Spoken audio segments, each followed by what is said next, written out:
What's going on, guys? It's your boy H Dog, and I'm back here again with another video.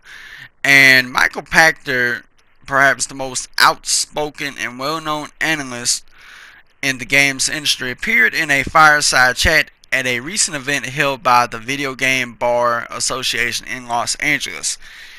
And this article comes from WCCF Tech. If you want to read the full article, I will put a link to it in the description box for you. He provided a very blunt reason why loot boxes exist. Quote, why are there loot boxes? Because consumers are stupid and they'll spend thousands of dollars trying to get that hard to get thing. If you put up for sale $500 and they won't buy it. I mean, think the Chinese solution. Posting the odds of getting each item is the right way to do it. The thing is, the thing has 1 in 250 chance in the loot box, or you can buy it for $250. Then people realize I have to buy 250 loot boxes for $600 to get it. Then they'll just buy it. He didn't spare any words against the Hawaii legislators led by Chris Lee, who spoke against loot boxes and tried to pass a few bills, which all failed so far. Quote, in the US there is a very low probability anybody passes legislation to regulate loot boxes. The guys in Hawaii are just fucking morons. They're morons. They should not only resign but kill themselves.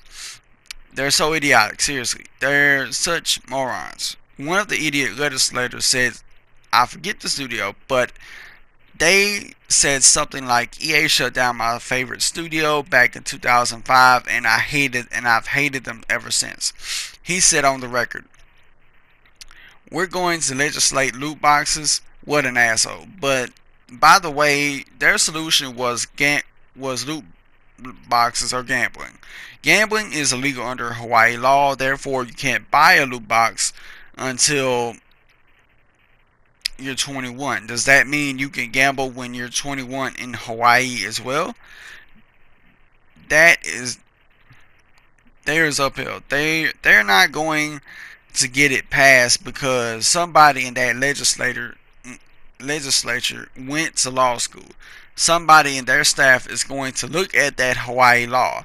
They're idiots. I don't think any of that stuff happens. And honestly, I gotta agree with some of his statements. If nobody bought loot boxes or microtransactions, I don't think they would be in full price games. Let's just say Activision, for example, right? Recently, with their earnings report, I think at the end of last year, was that they had made $4 billion in microtransactions, right? Let's say if that earnings report was a bit different. Let's say if they only made $400,000 or less, right, in microtransactions or loot boxes, they wouldn't have any motive to put them in their games.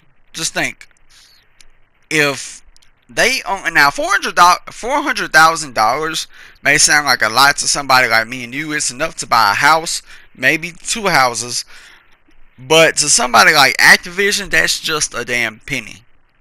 And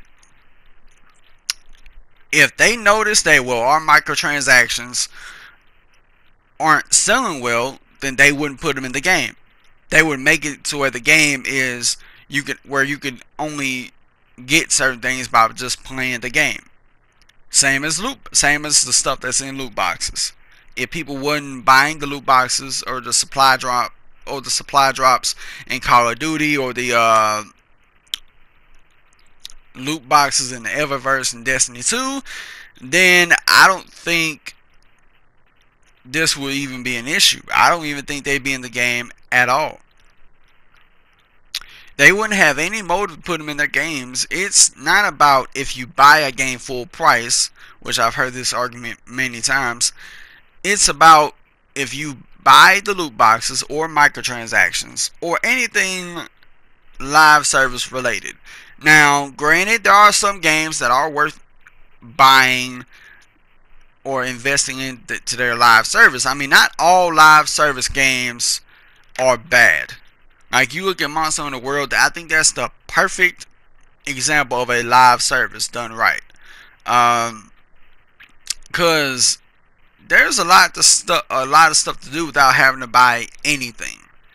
Um, and just like with EA, if Ultimate Team wasn't their cash cow with their sports titles like FIFA, Madden, and whatever other sports title they got it in, I don't think they would have had any incentive to put those things, those cash grabs, in any of their big AAA titles.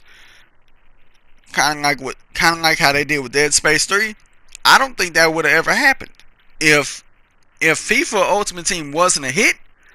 They would have never put microtransactions in Dead Space 3. And it's not just going back to Dead Space 3, it's going back to more recent titles that came out last year, like late last year. Battlefront 2 and Need for Speed Payback. I mean, both of these games had atrocious micro gambling mechanics. And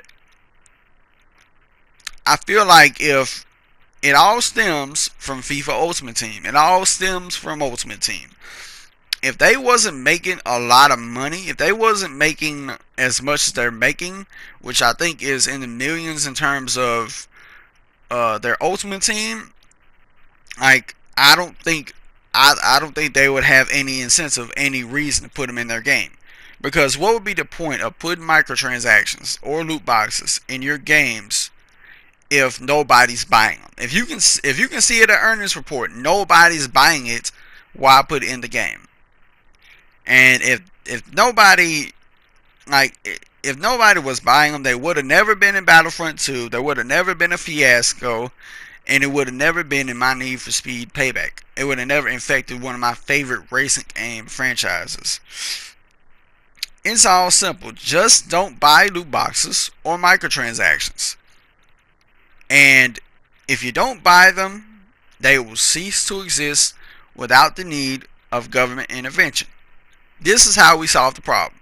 If we can't get the ESRB to do it, which we know they can, all they got to do is just slap an adults only rating on games with micro gambling mechanics.